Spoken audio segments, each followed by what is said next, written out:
Hello and welcome to the Pearson Edexcel Summer 2021 update for GCSE and A-level music.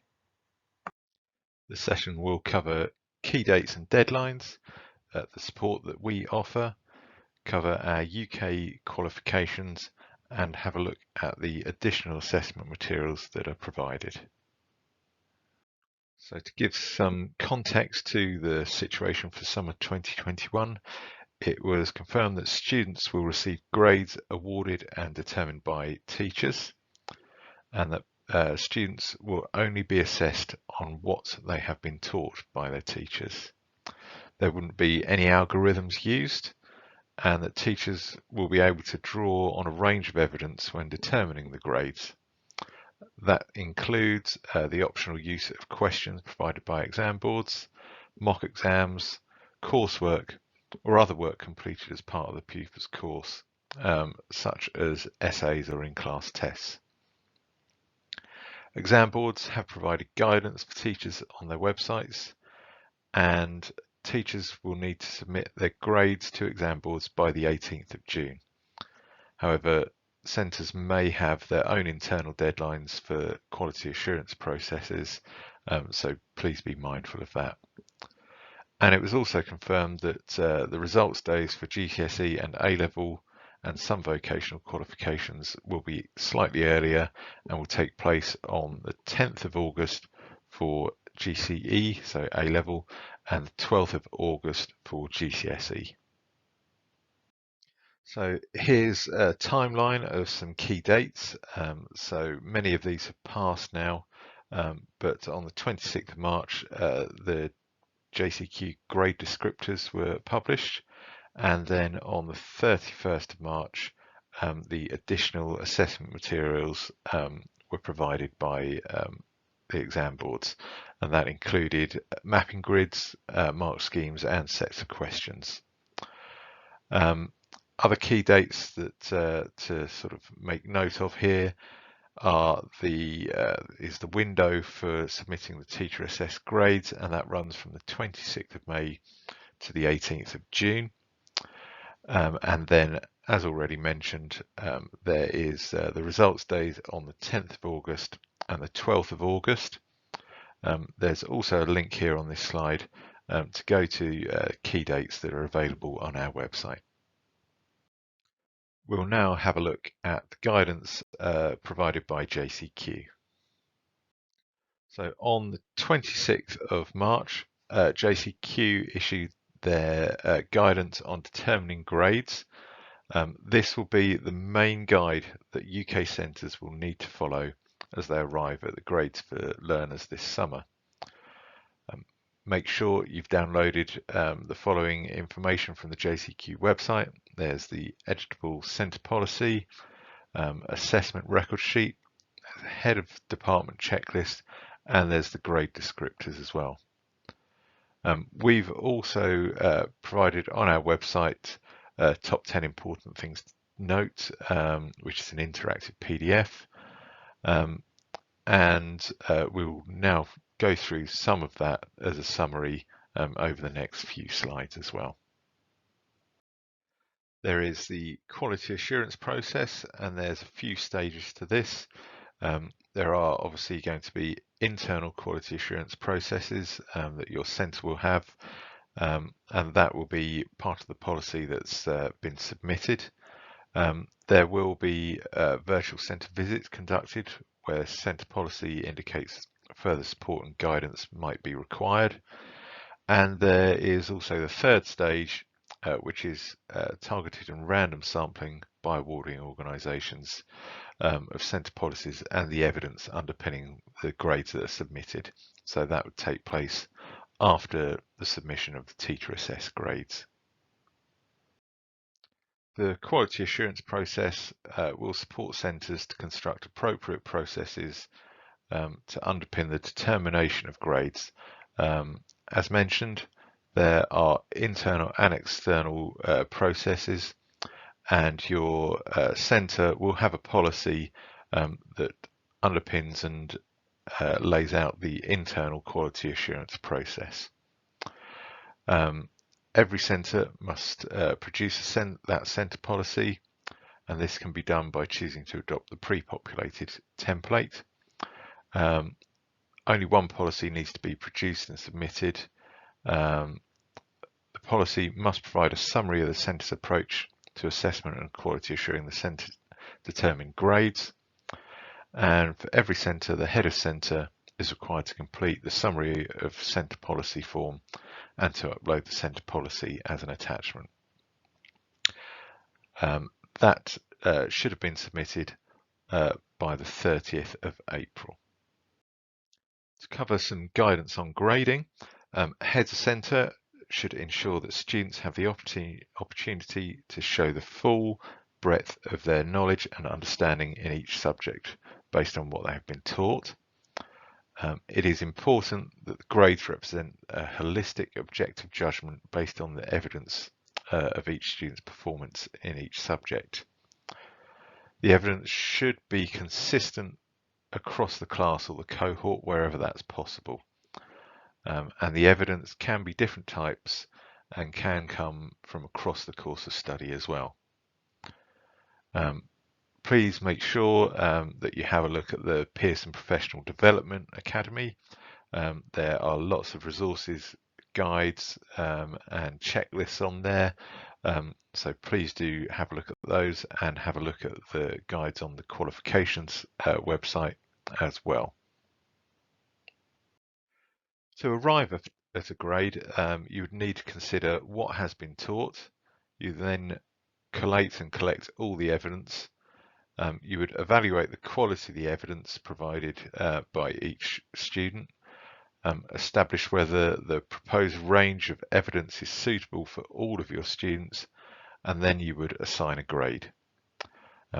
As mentioned earlier, the window for teacher assessed grades to be submitted is between the 26th of May and the 18th of June. There have been grade descriptors published by JCQ, and they're available on their website and also on the Pearson website. So these cover the key descriptors across the assessment objectives to show the level that students are working at, and these should be used along with the exemplification material that we've provided on the website as well to help determine the grades for your students. It could be useful to use historical data when you are determining the grades. Obviously, you will have information on past series and past student performance, and this could be taken into account when you are deciding on grades, and this can inform the process. One thing that is clear is that the grade for this summer must be based on the evidence provided and is an indication of the level that the student is performing at, and it shouldn't be a prediction or based on a trajectory. So using historical data to look at can help you decide where students lie in terms of the evidence that they have provided, because this can indicate how they have performed against how normal an exam series may have operated as well. Centres should also be aware of the distribution of grades awarded to students in the previous series, as well as this can help inform the grade distribution and the decisions that you're making. Awarding organisations have provided additional assessment materials. This is sets of questions that have come from past papers and sample assessment material as well. That is available on the website now and includes questions, mark schemes and mapping grids.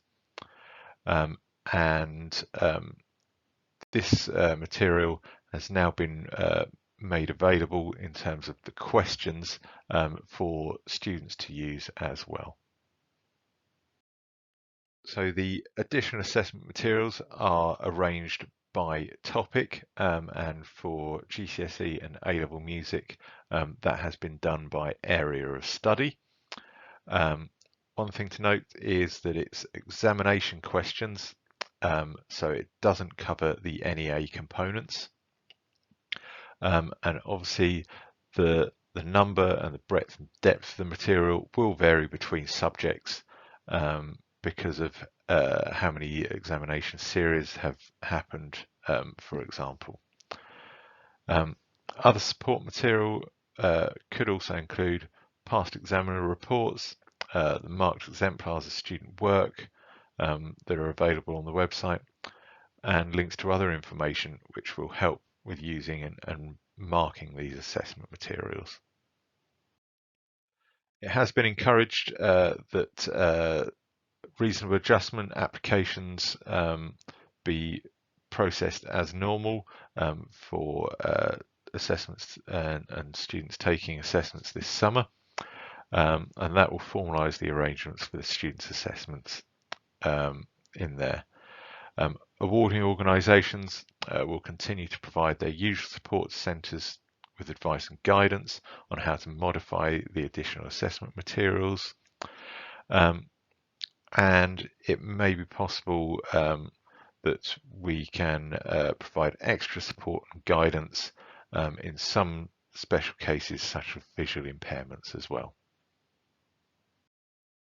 So there is an appeals process as well for the summer, and the arrangements for awarding grades to students in the summer include internal and external quality assurance measures, which aim to ensure that the results that are issued to students are fair and consistent. Sharing of information with students about the evidence being used as part of a centre grade determination process is important and should help to avoid issues that may otherwise arise when results are issued. So students can appeal their grade, and the first thing to do if a student is unhappy with their grade is to first ask the centre to check whether there has been an administrative or procedural error.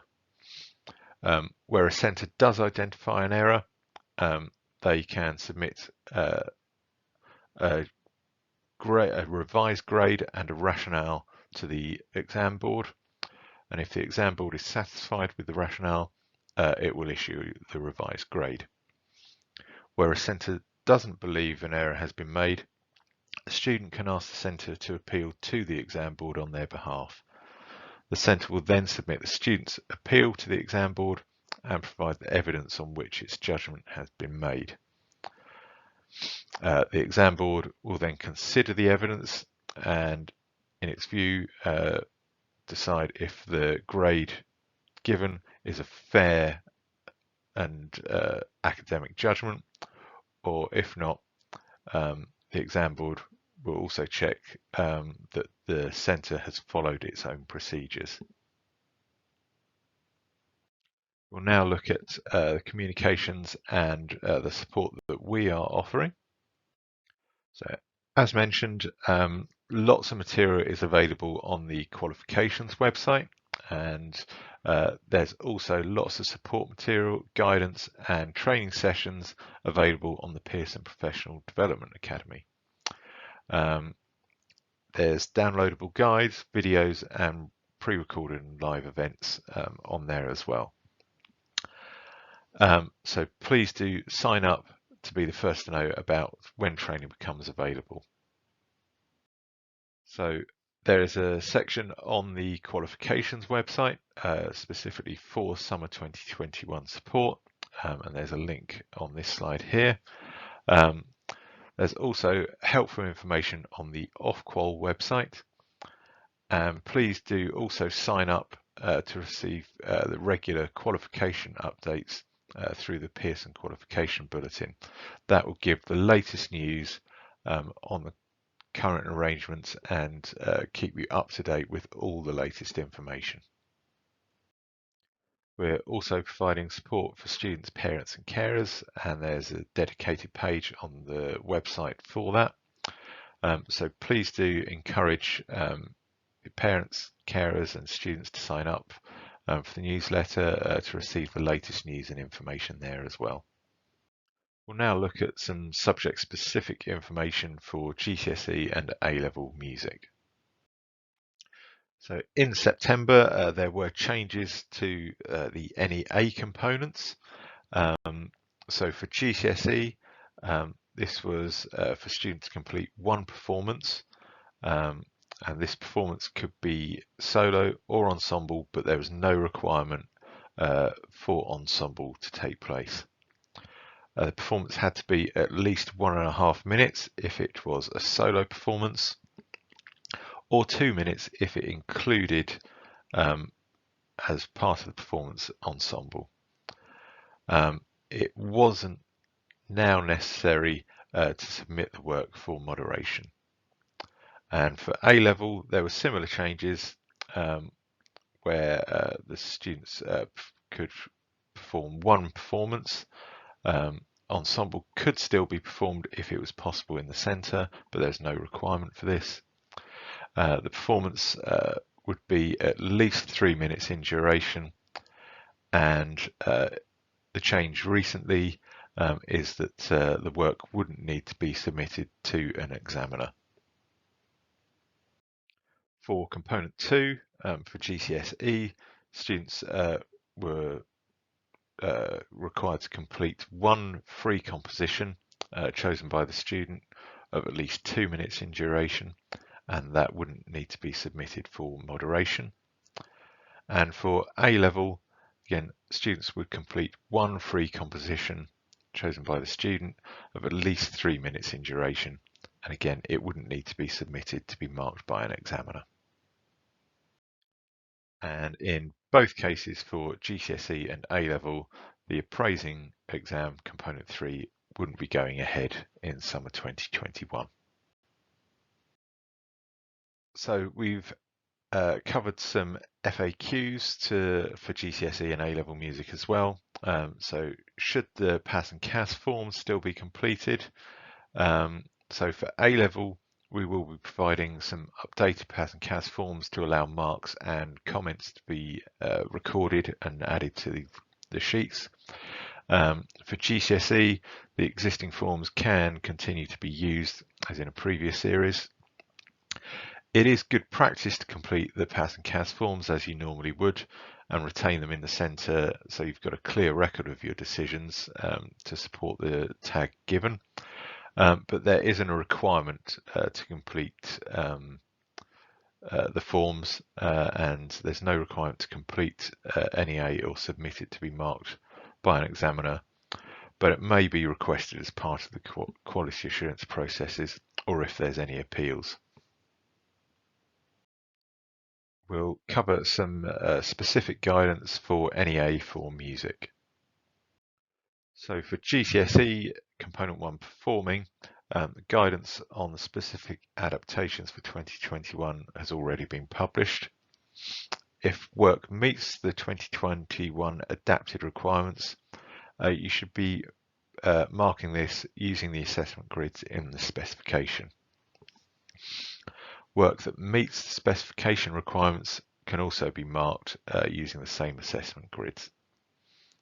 Where more than one performance meets the 2021 adapted requirements, the highest scoring performance should be awarded, and marks for performance should be scaled using the difficulty level grids found in the specification as well. Where it hasn't been possible to fully complete work to the adapted requirements, it is still possible to use alternative evidence. But students must demonstrate that they have met assessment objective 1, perform with technical control, expression and interpretation. So a student may not be able to comply fully with the adapted requirements for 2021, but may still achieve this objective. So for example, it may not be possible to perform a solo with the accompanist or ensemble players but in both cases, work should be marked without penalisation. For ensemble, the student should perform the prepared ensemble part and it should be assessed as a solo. So if a student is unable to fully achieve this objective due to circumstances beyond their control, teachers should review the evidence provided by that student. Possible evidence to look at to show the pupil's intention for technical control, expression and interpretation, and accuracy and fluency within their performance could be recordings made without the teacher present, evidence of conversations taking part online through Teams or Google Meet, for example, or it could include practice sessions that they've done and any recordings of things like that as well. For Component 2 composing, work that meets 2021 adapted requirements again should be marked using the assessment grids from the specification, and where more than one composition meets the adapted requirements, the highest scoring composition should be awarded. It is possible to use alternative evidence for Component 2, but students must demonstrate that they have met the assessment objective 2, compose and develop musical ideas and with technical control and coherence fully. But if a student is unable to fully achieve this objective due to circumstances beyond their control, teachers should review the evidence provided by that student. Possible alternative evidence that could be used to show the pupil's intention could be planning notes, skeleton scores, screenshots, incomplete or remote recordings, or evidence of conversations taking place as well. So assessment must be based on the work presented and not a predicted outcome or a judgment of potential. So if NEA falls below the required adapted time requirements for either component, the following approach should be taken when applying a penalty, as outlined in pages 5 and 6 of the Summer 2021 Assessment Arrangements document. So if the work is considered complete and falls below the timing, that's where you would consider the penalty when you are making your decisions. If the student has not been able to meet the timing, but in normal circumstances would have done so, a penalty should not be applied. And the evidence that they have presented can be used as part of the alternative evidence when you're making your decisions. There could be circumstances where the work is incomplete. So for example, a student might present a performance that meets the time requirement of 1.5 minutes for solo or 2 minutes for ensemble, but it's not a complete piece. In these circumstances, it shouldn't be penalised, but consideration of the actual music performed might mean the difficulty level might have to be reassessed. Depending on the amount missing, the NEA might be weighted out of fewer marks to reflect the missing elements, and you would consider that when looking at the marking grids. In this instance, teachers should look for supplementary evidence which demonstrates similar skills, knowledge and understanding when making the final grading decisions for the qualification. For A-level, the guidance on the specific adaptations for 2021 have been published. And rather than sending this work to an examiner, teachers should assess the work themselves using the published assessment grids in the specification. Reference should be made to the required standard exemplified in the published exemplar material for each component. You should use the difficulty level grids to scale in the usual way, and that all material should be assessed on the actual work presented and not on a predicted outcome or a judgment of the student's potential. We will be providing assessment record sheets to log candidate marks for internal records and potential external quality assurance. So you can record your marks and comments for components 1 and 2. And the final marks awarded for the performing and composing components matching assessment objectives 1 and 2 should each form 30% of the final assessment of the student's grade. Students must demonstrate that they've met assessment objective 1, interpret musical ideas through performing with technical and expressive control and understanding of style and context. If they've been unable to fully comply with the adaptations for 2021, teachers should assess whether this assessment objective has been achieved within the evidence provided. So, for example, it is possible to fully meet this assessment objective if the performance is held without an audience, or if it has been impossible to rehearse and or perform with an accompanist.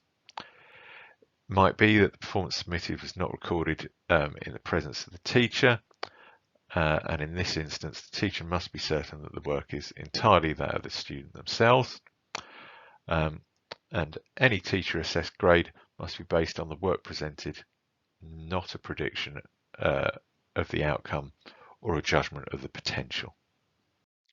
For component 2 composing, students must demonstrate that they have met assessment objective 2, create and develop musical ideas with technical and expressive control and coherence. If they've been unable to fully comply with the adaptations for 2021, teachers should assess whether this has been achieved through the evidence provided. If the composition is incomplete, the student may have planning notes or a rough demo recording indicating the intentions, the structure, coherence and development of ideas. As a means of providing evidence, it is possible to meet the assessment objective for this component without producing a recording. Any teacher assessed grade must be based on the work presented and not a predicted outcome or a judgment of the student's potential. Again, for incomplete work for component 1 and 2, the assessment must be based on the work presented and not a prediction or a judgment of the potential. If the NEA falls short of the 3 minutes required for either component, the penalty is applied as outlined in this document. So if the work is considered complete and you wouldn't expect the student to have done any more work on this and it falls below the timing, then you should consider the penalty as part of your process. If the student hasn't been able to meet the timing due to the circumstances, but in normal circumstances would have done so, then you shouldn't apply the penalty, and the evidence would be used as part of the alternative evidence that you are considering when you are looking at the grades for the learner. So, for example, a candidate might present a performance that meets the time requirement but isn't a complete piece. Again, this should be looked at by not penalising, but you might want to consider the difficulty level depending on the music that has been performed. Again, depending on the amount missing, you might weight the NEA out of fewer marks to reflect the missing elements and look for supplementary evidence which demonstrate the similar skills, knowledge and understanding. We'll now look at the support material that's available for music on the website.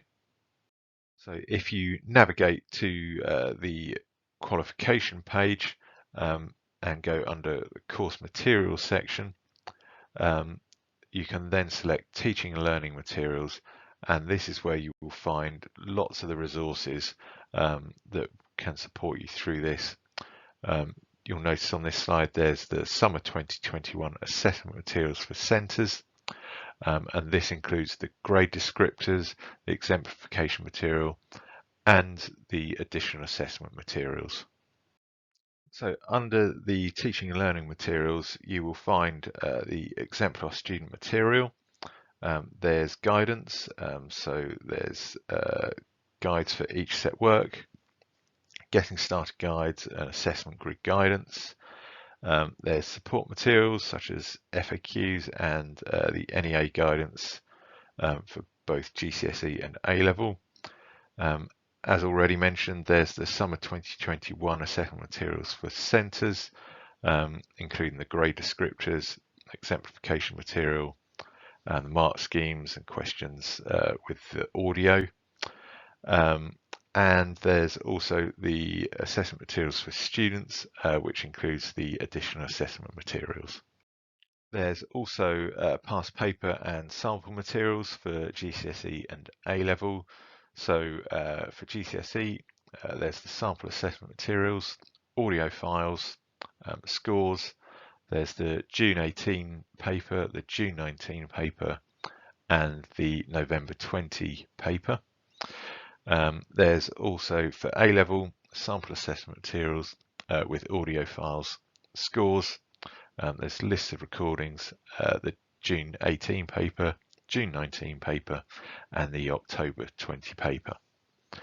I hope you have found this session useful and wish you all the best with summer 2021.